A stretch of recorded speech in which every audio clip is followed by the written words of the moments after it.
The Selfish Path to Romance. Download Chapter 1 for free at drkenner.com. Here's a question that I received from Nadine. Hi, Dr. Kenner. I got into a heated argument with my boyfriend yesterday, and he made a low blow comment about my having a large butt. I didn't make any type of insult to him that would warrant this, and I guess he was just trying to get even by hitting me where it hurts. I demanded that he apologize to me immediately, but he refused. So I walked over to where he was, slapped his face, and again demanded an apology. He got angry and walked out, shoving me a little bit on the way to the door. Do you think I was too harsh with him? I'm not sure where to go from here. Nadine. So Nadine, I think you know that you were too harsh with him, because otherwise you wouldn't have taken the time to write me. And the biggest problem there is that you cut the communication lines with him. Force begets force. You used force against him. You slapped his face, and what happened? He shoved you. And neither of you communicated about what was getting under his skin or what was getting under your skin, what was bothering you. And I don't think the issue is fundamentally about your butt. You mentioned, maybe you slipped, I don't know, but you said he was trying to get even for something. So even if you didn't do something right before he made that comment, he was getting even for something. And maybe you have a clue as to what that is. Maybe you didn't. But the butt was covering up, the butt comment, the butt insult was covering up something else, I suspect. So by focusing on the insult, you didn't get what he was driving at. So here are 2 points. What if someone made a comment like that and you felt more like you were Teflon? It could roll off of you. And it didn't hurt you. You didn't personalize it. He said you have a big butt. Instead, it puzzles you. You're curious. Why did he attack me, you think? And you shift your focus from the content of what he's saying, and I'll make it me, that my butt is big, and to his method of delivery. You have a big butt, that you can hear in my tone or my mannerism that I'm intending an insult there. So I put the focus back on him, and I could say to him, Hey, I got to interrupt this because we've got to pay some bills. 30 seconds, that's it. A very quick ad, and then Ellen will be back. Many romantic partners have complaints like, I live in the shadow of my husband's life, or I feel invisible to my girlfriend. These are common complaints, but you never want to betray yourself in a romantic partnership. When both partners value themselves and are lovingly honest with one another, romance flourishes. Discover the secrets to lasting love in this liberating book, The Selfish Path to Romance, by Drs. Edwin Locke and Ellen Kenner. That's The Selfish Path to Romance on Amazon or selfishromance.com. So I put the focus back on him, and I could say to him, wow, I'm really curious as to why you're saying that about my butt. Something else must be bothering you. Would you be willing to let me know what it is? At that point, you're trying to get to a core issue. What has gotten under his skin? It's not just the insult. And again, you had said he was trying to get even, so you're more likely to draw it out of him. You're inquiring. The second point I want to make is you mentioned that he was hitting you where it hurts. So you are unhappy with your physique. If you had a great butt that you loved, or even whatever size it was, if you just were happy with your butt and he says you have a big butt, you'd say, yeah, I love it.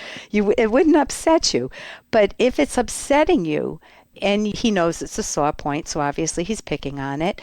But if it's something about your own body that you dislike, then you want to figure out, do I want to take any action? For example, in the past, I was so sensitive about my hair. Growing up, my hair was so frizzy, and it still is now if I don't treat it. So years ago, that would have been my butt, my sore spot. And if someone said to me, let's say my sister said to me, oh, your hair is so frizzy. And I could, not having the skills I have now, I could think to myself, I wish I had these back then, is it a fact or not? Is my hair frizzy? And if I looked in the mirror, I could look at my sister and say, yeah, it really is, isn't it? And that kind of blows the wind out of her sails. She was hoping to attack me, and I took her literally. Is my hair frizzy or not? It's a fact. And yes, I would like to change it. You could do the same with the butt comment. You could say, yes, I know my butt's big, and I plan to go back to the gym and maybe firm it it up a little bit, and then I'll have a nicely firm butt.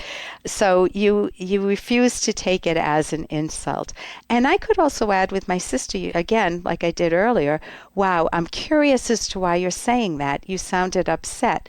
Something must be bothering you. Would you be willing to let me know what it is? So again, you're inquiring. Notice the whole time I'm handling myself with dignity. I'm not demanding apologies. Where does that get you? Nowhere. You're going to get hollow apologies, the ones that sound like, I'm sorry. I'm sorry for whatever I did. Or resort to hitting him. So you don't demean yourself this way. So our book, I wrote a book with Dr. Ed Locke, The Selfish Path to Romance, How to Love with Passion and Reason. And by selfish, we mean self-esteem, self-valuing. We don't mean the mean, rotten way to romance. We have a whole section on just on communication skills that will work, and I think that will help you. So I hope that helps, Nadine. And here's a little more from Dr. Kenner.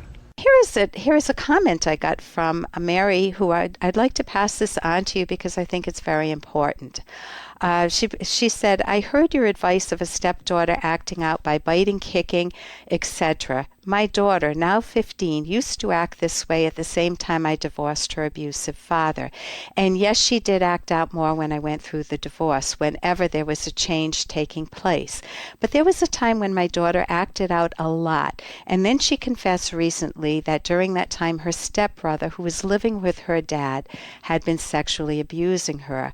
I was taking her to counseling at the time, and the counselor only addressed the behavior and how to change the behavior. She never asked my daughter what was going on to cause the behavior. My daughter is much better now and has been through counseling due to the abuse.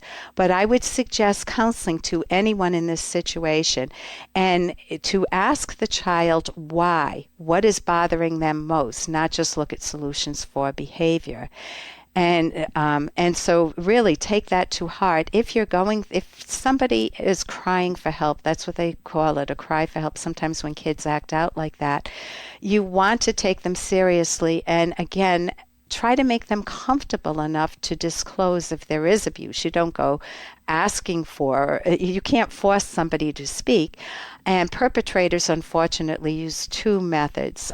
They use bribes or threats. Bribes, this is our little secret, I'll give you candy if you keep it, or a threat, if you tell anyone, I'll kill your cat, something on that order.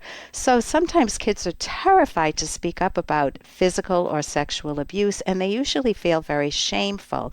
Early in my practice, I worked with many abused children, and I was subpoenaed frequently in abuse cases to be an expert witness and to disclose what I learned from the young children so that they could be protected. And it was chilling to see the effect that such abuse had on them.